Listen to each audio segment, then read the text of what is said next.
Find all solutions by factoring. We have 4a squared minus 25a equals 21. Okay, so we want to be able to factor this. Okay, so currently right now, if we take a look at this problem, it is not in standard form. And if you remember that standard form is ax squared plus bx plus c, we want to set that equal to 0.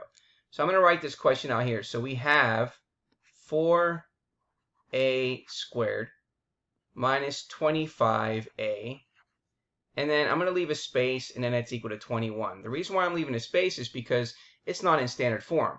And so for us to create this in standard form, we're going to subtract 21 to both sides.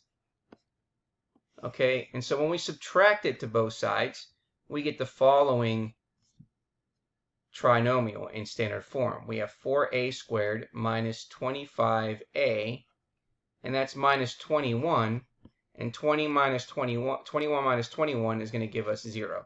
Now it's in standard form. Okay, now we need to ask ourselves, is there anything that we can factor out of any of these three terms? Well, there's nothing in common amongst those three terms.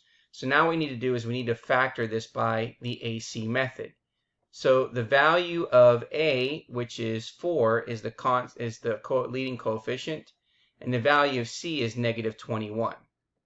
So 4 times negative 21 is going to give us negative 84. Okay, now in step 2, we're going to create our x, where the value of AC is going to go here at the top, and the value of B is going to go down at the bottom here. So now we're going to put in our numbers, right? So we have negative 84 for AC, and the value of B is the middle coefficient, which is negative 25. Okay, so now what we're going to do is we're going to take 84, and then we're going to break it down into its prime form to figure out what two numbers can I multiply to get negative 84. Then when I add them together, it's going to give me negative 25. Okay, so let's take a look here. So we have 4 and we have 21. Those are the two numbers that when we multiplied them together, okay, it gave us the negative 84. Now 21 plus 4 does give us 25. Okay, but they both have to be negative, right, in order to get negative 25 when we add them together. And one of them has to be negative to get negative 84, so it's not going to work with those two numbers. So now we need to break this down maybe a little bit further. So let's break down 21 to be 3 times 7. Okay, so here we have 4, 3, and 7 that are factors of 84. Well, if we take a look here, 4 times 7 is 28, and 28 minus 3 gives us 25. So now that is a combination that we can use. So let's check it out. We have 3, and then we have 28. And then because the bigger number needs to be negative, we have 3 and negative 28. Now we know what those middle terms are going to be. So now in step number 3, we're going to write the first term, which is 4a squared. And now these two numbers are the middle terms. That's plus 3a minus 20a. And then minus the last term, which is minus 21.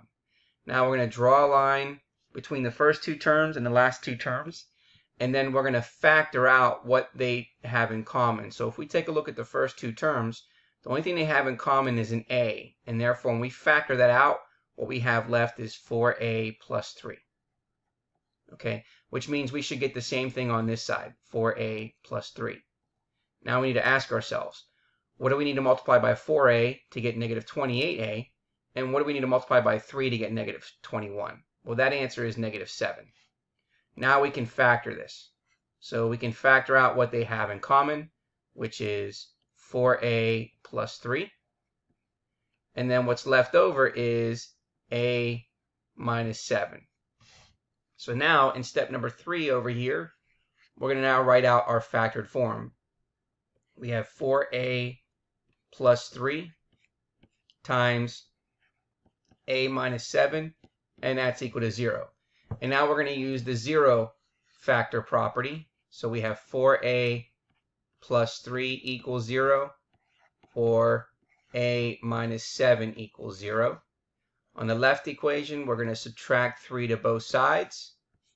And so we get 4a, which is equal to negative 3. Divide both sides by 4, and therefore a is going to equal negative 3/4.